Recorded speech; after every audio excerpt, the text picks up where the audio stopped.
राम राम किसान भाइयों, मैं नितिन फिर से हाजिर हूँ आपके अपने पसंदीदा चैनल नितिन देओल में। किसान भाइयों, आज हमारा बिल्कुल अलग टॉपिक है और ये टॉपिक है हमारा मूंग की खेती से संबंधित। मूंग की खेती आप कैसे कर सकते हैं, बुआई से लेके कटाई तक आपको किस तरीके से पूरी खेती को संभालना है, किस तरीके से खेती के अंदर खादों का उपयोग करना है, किस तरीके से उर्वरक डालने, किस तरीके से जुताई होनी है, कौन सा बीज लेना है, किस तरीके से कौन कौन से स्प्रे करने हैं, कौन कौन से रोग लगते हैं, कितने बार सिंचाई करनी है, किस समय पर कटाई करनी है, यानी कि कुल मिलाकर के बुआई से लेकर कटाई तक A to Z कंप्लीट जानकारी की ये वीडियो होने वाली है। वीडियो में लास्ट तक बने रहें जिससे कि आपको एक सही और अच्छी जानकारी किसान भाइयों देखने को मिल सके। अपनी तरफ से पूरी कोशिश करी है 100% कि मैं आपको एक सही और अच्छी जानकारी दे सकूं।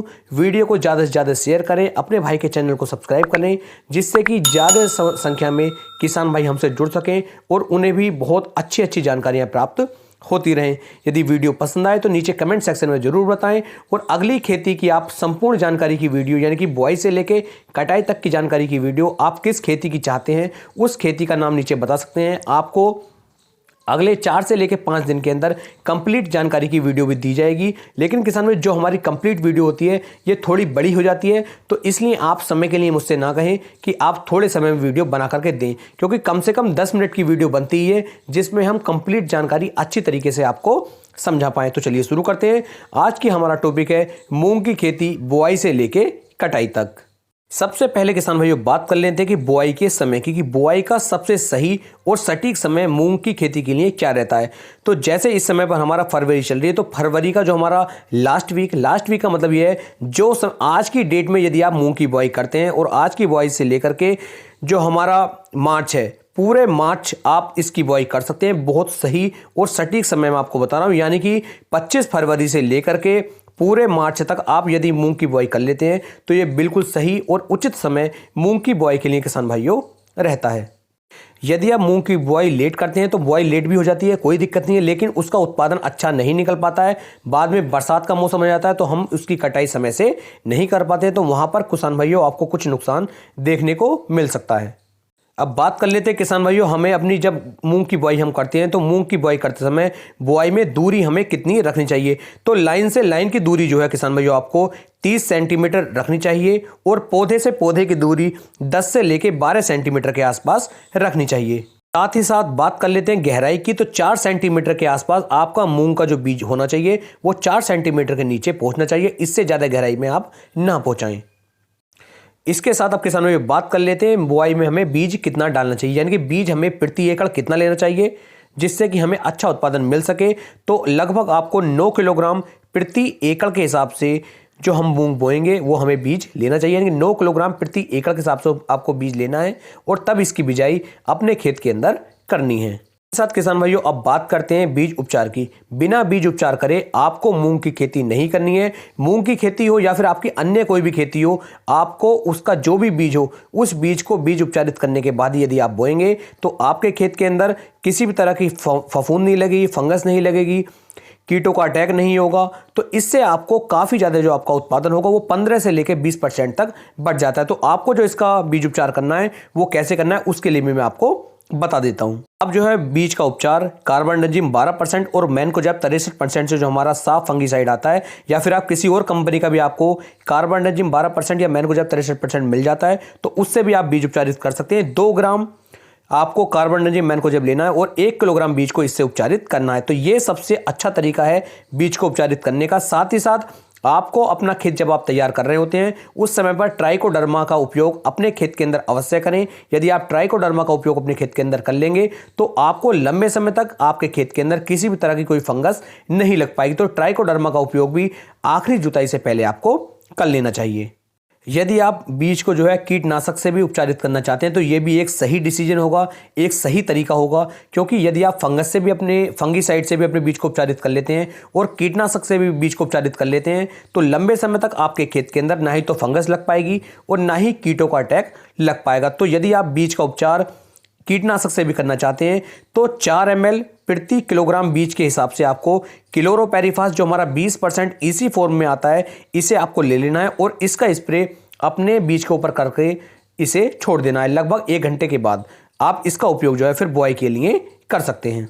अब किसान भाइयों बात कर लेते हैं, जब हम अपने खेत को तैयार करते हैं, खेत तैयार करते समय में खाद का प्रबंधन कैसे कैसे करना है।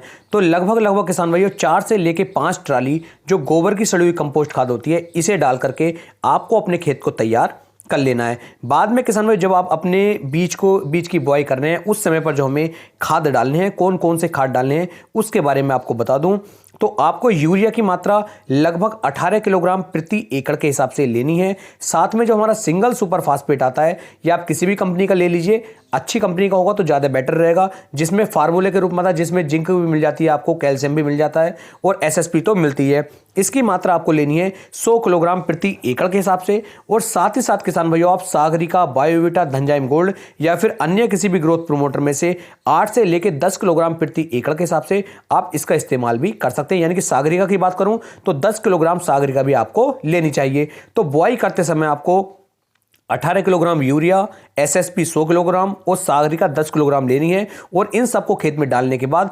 मूंग की जो हमारा बीज है उसके साथ मिलाकर के आप इसे खेत के अंदर छिड़काव कर दीजिए। बहुत ही अच्छी तरीके से आपको रिजल्ट देखने को मिलेगा। साथ ही साथ किसान भाइयों आपको लगभग 12 किलोग्राम एमओपी पोटाश जो आती है उसे भी इसके साथ मिक्स कर लेना है, और तब इन चारों को आपको अपने खेत के अंदर डाल करके मूंग की बुआई करनी है। अब बात करते हैं अगली। अब किसान भाइयों बात कर लेते हैं कौन कौन सी किस्में हैं जिनका आप अच्छा उत्पादन ले सकते हैं। तो यहां पर मैं आपको सिर्फ 3 किस्मों के बारे में बताऊंगा, और बाकी आप अपने क्षेत्र के अनुसार देख सकते हैं कि आपके यहां पर सबसे अच्छी मूंग की किस्में कौन कौन सी हैं। तो पहली किस्म है पूसा 9521, ये काफ़ी अच्छी किस्म है। एक आती है आपकी शिखा के नाम से, ये भी काफ़ी अच्छी है। और एक आती है किसान भाइयों सम्राट के नाम से, ये भी काफ़ी अच्छी किस्म है। बाकी आप अपने क्षेत्र के अनुसार चयन भी कर सकते हैं।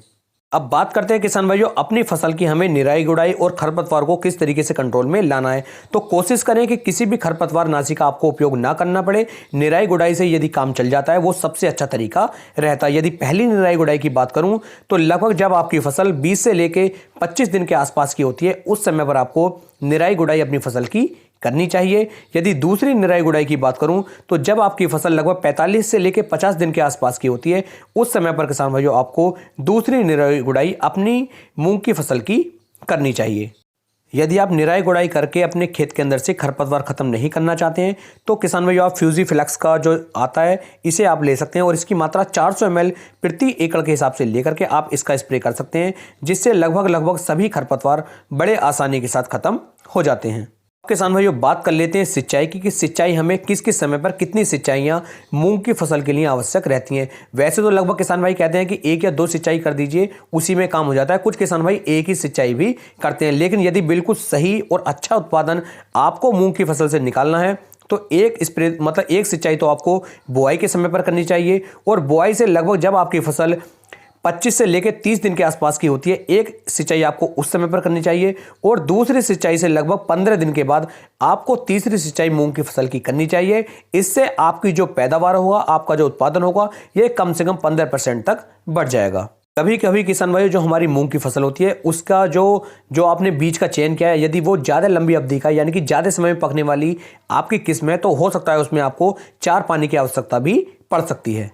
बात करते हैं किसान भाई मूंग की फसल में लगने वाले रोग की। तो इसके अंदर सबसे ज़्यादा जो रोग लगता है वो सफ़ेद मक्खी से लगता है, जिससे हमारी जो पत्तियां होती हैं वे पीली पड़नी शुरू हो जाती हैं, जिसे आप किसान भाइयों येलो वेन मोज़ेक के नाम से कह सकते हैं। ये एक वायरस रोग होता है और बहुत तीव्रता के साथ, बहुत तेज़ी के साथ ये हमारी मूंग की फसल को बेकार कर देता है। अब बात करते हैं इसका उपचार हम किस तरीके से कर सकते हैं। इसके रोकथाम के लिए किसान भाइयों आप एसिटामेप्रिड 20% एसपी फॉर्मुलेशन के साथ जो हमारा आता है, जो इफको एमसी ने निकाला है, इसे आप ले सकते हैं। इसकी जो मात्रा आपको लेनी है वो 15 लीटर वाले पानी का जो हमारी टंकी होती है, इसके अंदर आपको 10 ग्राम इसे डालना है, और इसका स्प्रे अपनी फसल के ऊपर आपको कर देना है। बहुत ही अच्छी तरीके से ये रिजल्ट देगा, और इस जो हमारी सफ़ेद मक्खी होती है इसे ये तुरंत ही खत्म कर देगा। यदि किसान भाइयों सफ़ेद मक्खी के अलावा आपके खेत के अंदर जो काले रंग के, हरे रंग के, पीले रंग के और भी कीट आते हैं, जो रस चूसक कीट होते हैं, यदि इस तरह के कीट भी आपके खेत के अंदर लग रहे हैं या आपको लगता है कि ये आने वाले हैं, आपको हल्का असर दिखाई दे रहा है, तो आप इसी दवा के अंदर जो मैंने आपको बताई थी इफको एमसी की, इसी के अंदर 10 ml प्रति पंप के हिसाब के इमिडाक्लोप्रिड जो हमारा 17.8% एसएल फॉर्म में जो आता है, इसका उपयोग भी करके दोनों का मिक्स स्प्रे आप करेंगे तो इसके और भी शानदार रिजल्ट देखने को मिल जाएंगे। इसी के साथ साथ बात किसान भाइयों बात कर लेते हैं फफूंदनाशक के लिए कि हमारी जो मूंग की फसल है इसके ऊपर यदि फंगस लग जाती है तो हमें क्या करना चाहिए। वैसे तो मैंने पहले ही आपको बीज उपचार के लिए बता दिया था। यदि आपने बीज उपचार आप करके चलेंगे और ट्राइकोडर्मा का उपयोग अपने खेत में करेंगे तो आपके खेत के अंदर फंगस का अटैक देखने को नहीं मिलेगा। लेकिन फिर भी यदि हल्की मात्रा में फंगस का अटैक आपको दिखाई देता है, पत्तियां सफ़ेद सफ़ेद दिखाई देती हैं, पीली काली सी दिखाई देती हैं, पौधा आपका गलना सा आपको दिखाई देता है, तब आप किसान भाइयों कार्बनडाजिम प्लस मैनकोजेब का आपको 2 ml प्रति लीटर के हिसाब से लेकर के स्प्रे कर देना है। और यदि हाई मात्रा में, ज़्यादा मात्रा में आपके खेत के अंदर जो है फंगस का अटैक देखने को मिल रहा है तो किसान भाइयों आपको अमिस्टार टॉप का स्प्रे अपनी फसल पे करना चाहिए 1 ml प्रति लीटर के हिसाब से। बहुत ही बेस्ट और शानदार रिजल्ट आपको देखने को मिलेंगे। आपकी फसल बिल्कुल ही फंगस रहित हो जाएगी। इसी के साथ साथ मैं आपको बता दूं, जो मैंने कीटनाशक आपको बताया था, जो मैंने फंगीसाइड आपको बताए थे, यदि आप चाहें तो इन दोनों को एक साथ मिला करके भी अपनी फसल पे स्प्रे कर सकते हैं। क्योंकि 2 बार स्प्रे करने से अच्छा है एक बार आप स्प्रे कर दें। दोनों जो हमने टेक्निकल बताए इन दोनों को आप एक साथ मिला करके स्प्रे करेंगे तो कोई भी साइड इफेक्ट आपको देखने को नहीं मिलेगा। फंगस भी आपके खेत से चली जाएगी और कीटों का अटैक भी आपके खेत के अंदर से खत्म हो जाएगा। तो इस तरीके से किसान भाइयों आप बुआई से लेके कटाई तक अपने खेत की तैयारी करके अपनी मूंग की फसल की कटाई कर सकते हैं। जब आपको लगे कि आपकी जो फसल है वो हल्की हल्की सी काली पड़नी शुरू हो गई है, जो फलियां हैं वो हल्की हल्की सी काली पड़नी शुरू हो गई हैं, उस समय पर आप अपनी मूंग की फसल की कटाई कर सकते हैं और एक शानदार और अच्छा उत्पादन निकाल सकते हैं। यदि फिर भी आपको लगता है कि वीडियो में कुछ मिस हो गया है या कुछ आधी अधूरी जानकारी कहीं पर रह गई है तो आप नीचे कमेंट कर सकते हैं। कोशिश करूंगा और भी अच्छी तरीके से अगली वीडियो में आपको समझाने की। तो मैंने बुआई से लेकर कटाई तक आपको सब कुछ अच्छी तरीके से समझा दिया। यदि वीडियो पसंद आई हो तो वीडियो को ज़्यादा से ज़्यादा शेयर करें और अपने भाई के चैनल को सब्सक्राइब कर लें। फिर मिलेंगे किसान भाइयों एक नई वीडियो में एक नई जानकारी के साथ। तब तक के लिए सभी प्यारे किसान भाइयों को जय हिंद, जय भारत, जय किसान।